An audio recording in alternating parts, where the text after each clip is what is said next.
Muitas vezes o sentimento de estar no mercado cripto é o mesmo sentimento de estar numa montanha russa. Em um momento a gente está brigando para romper a marca dos $70 mil no Bitcoin e no outro momento está caindo abaixo dos $50 mil. É sobre essa história que a gente vai contar aqui agora no vídeo do Cointelegraph Brasil.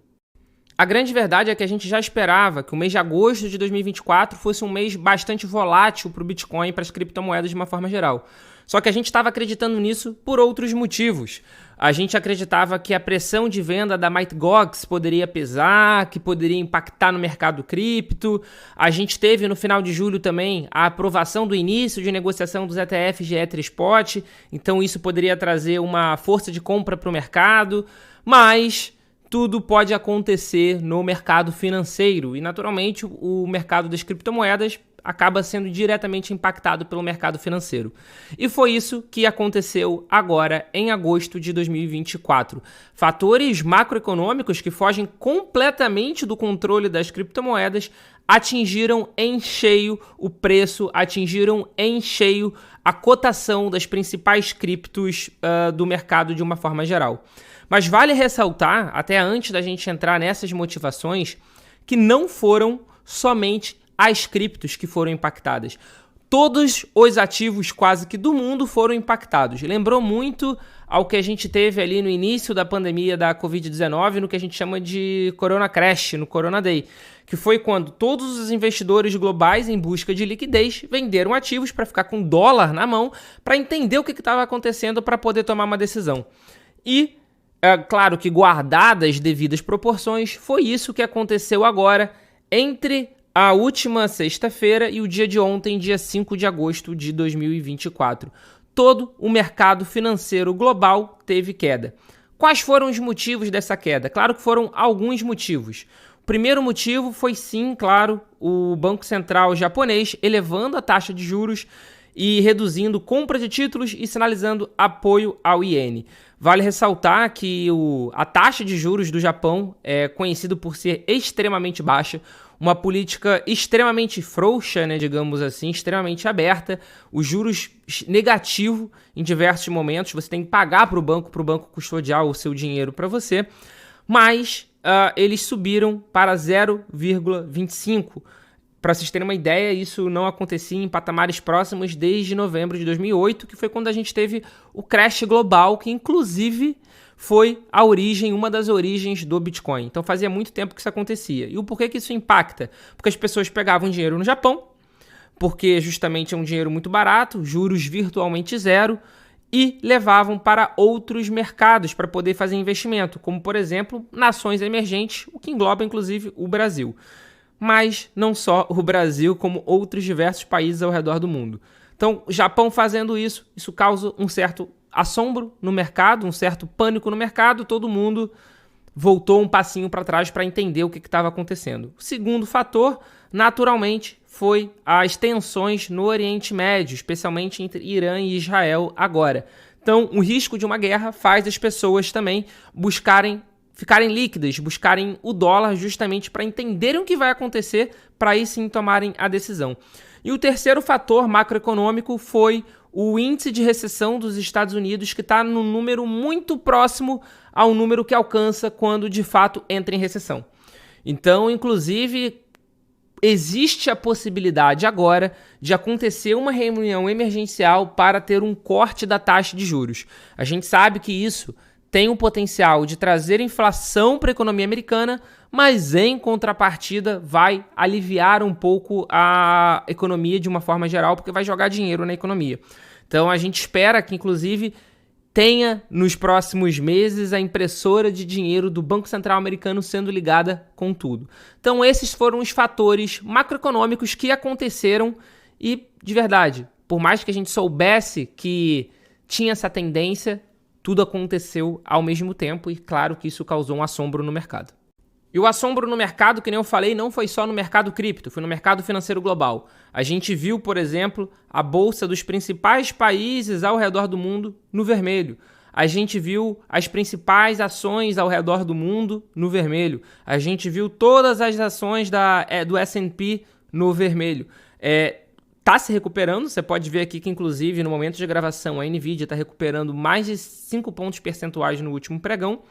E isso é o que tem acontecido de uma forma geral, não só com as ações, não só com o mercado tradicional. O mercado cripto também está reagindo bem.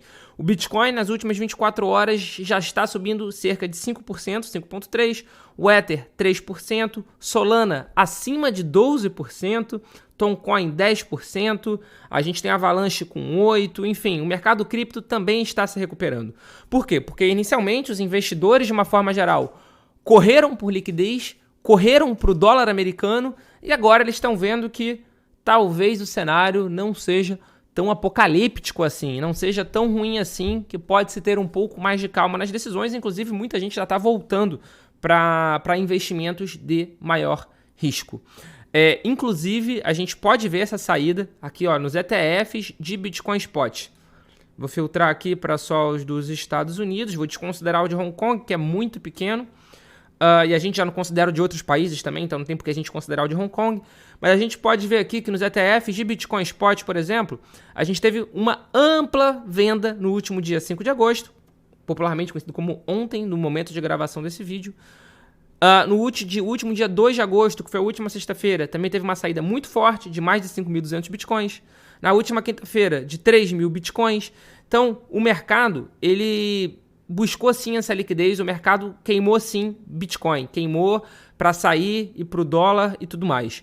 Vale ressaltar que eu particularmente imaginava que, quando eu vi esse resultado do ETF do Bitcoin, eu imaginava que o ETF do Ether Spot tivesse um resultado similar.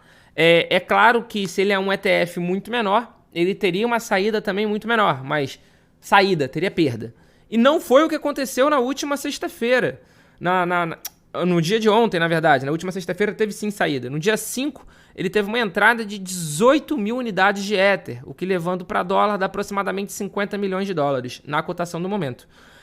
Mas em unidades de Ether, inclusive, foi superior à saída que teve na última sexta-feira, dia 2 de agosto, que foram de cerca de 17 mil Ether. Então, a gente consegue ver algumas coisas. A gente consegue ver que sim, os investidores inicialmente os investidores mais tradicionais correram do Bitcoin, mas alguns deles colocaram alguma coisinha, colocaram um valor menor no ETF de Ether Spot, mesmo em um momento de incerteza, o que é, sem sombra de dúvida, um fator extremamente positivo. E a gente continua em um momento de incerteza. O índice aqui de medo, incerteza e ganância continua apontando para medo.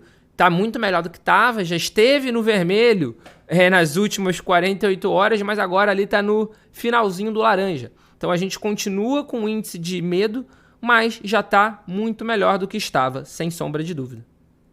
Mas um fator que a gente tem que comemorar, na minha opinião, foi a rápida recuperação do preço das principais criptomoedas. É claro que ainda não recuperamos a marca que a gente estava antes de todas essas tensões, de todos esses fatores macroeconômicos atingirem em cheio o preço do Bitcoin, o preço das criptomoedas. Mas a gente já está ensaiando sim uma recuperação bastante bacana. Que eu nem falei no início do vídeo, é uma montanha russa, né? É um roller coaster total. No dia 29 de julho a gente estava em 69.500. A gente chegou a bater, no dia 5, a gente chegou a bater a marca de 50 mil dólares, 51 mil dólares mais ou menos. E agora a gente já está de novo em 56 mil dólares. Ou seja, uma variação muito grande. Aqui no último mês, por exemplo, a gente está com uma queda de 2,5%. Nos últimos 7 dias, uma queda de 14%. E no último dia, uma valorização de 5%. Então o Bitcoin ele teve uma queda intensa, mas ele conseguiu já começar a recuperação. E não só o Bitcoin. O Ether também teve a mesma coisa. Nos últimos 30 dias, o Ether tá bem ruim, assim, nos últimos 7 dias, desculpa. Nos últimos 7 dias está com uma queda de 23%. Mas, no último dia, está com uma pequena valorização de 3%. O que já é uma notícia positiva, porque diversos analistas, no momento de queda, começaram a falar que o Ether ia romper a barreira dos 2.000, ia continuar caindo, e não foi o que aconteceu. E a gente pode ver o mesmo em outras criptomoedas, como por exemplo a Solana. Solana, nos últimos 7 dias, com uma queda de 17%, mas no último dia, nas últimas 24 horas, com uma valorização de cerca de 13%. Está conseguindo ganhar valor no último mês, onde o Bitcoin, por exemplo, perdeu, Solana está valorizando 2,65%. Então, as principais criptomoedas conseguiram absorver rápido o impacto e já estão recuperando valor.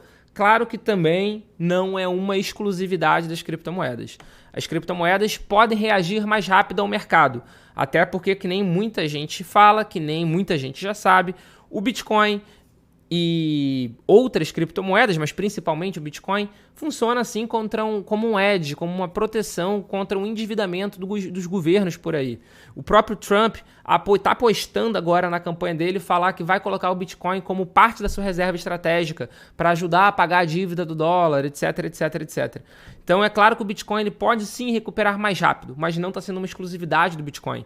Que nem eu falei para vocês, o mercado panicou com todos esses fatores e ao longo desse dia 6 está falando, peraí, não é tão ruim assim, talvez não seja o fim do mundo ainda. Mas para a gente aqui no Brasil vai ficar um pouquinho mais complicado, porque além de todos esses fatores globais, o Brasil não está fazendo muito seu dever de casa, né? Tanto é que ontem, no dia 5 de agosto, o dólar chegou a bater 5,81. Nesse momento, fechou a 5,66, porque, como eu falei, o mercado se acalmou, mas chegou a bater 5,81, que é um índice assim de dólar da pandemia, só que agora sem pandemia. E é claro que a decisão do que fazer nesse momento cabe única e exclusivamente a você. Você saber qual é a sua estratégia, qual método você vai seguir. Mas o que a gente tem visto é que grande parte da comunidade tem aproveitado para fazer compras, como se fosse uma verdadeira liquidação. Muita gente está aproveitando para comprar criptomoedas de uma forma barata. Ou mais barata do que estava, pelo menos, né? Comprar frações. E é justamente isso que eu vou fazer aqui agora na nossa parceira, na CoinNext, que inclusive o link está aqui na descrição, e se você comprar R$100 em criptomoeda lá, se for um usuário novo, você pode ganhar até R$25 de crédito em Bitcoin. Então aqui eu depositei R$100, inclusive, vou comprar 50% em Ether, em Ethereum, que eu acredito muito. Eu vou comprar 50% também em Bitcoin. Bitcoin também, 50%, 100%, né, do que sobrou, comprado. Então, com isso, a gente vai fazendo o nosso método DCA, que inclusive, se você não sabe muito bem como é que funcionam as possibilidades de comprar Bitcoin no Brasil, eu vou colocar aqui do lado um vídeo explicando um pouquinho mais sobre como você consegue comprar Bitcoin aqui em solo brasileiro. Valeu e a gente já tem um encontro marcado no nosso próximo vídeo.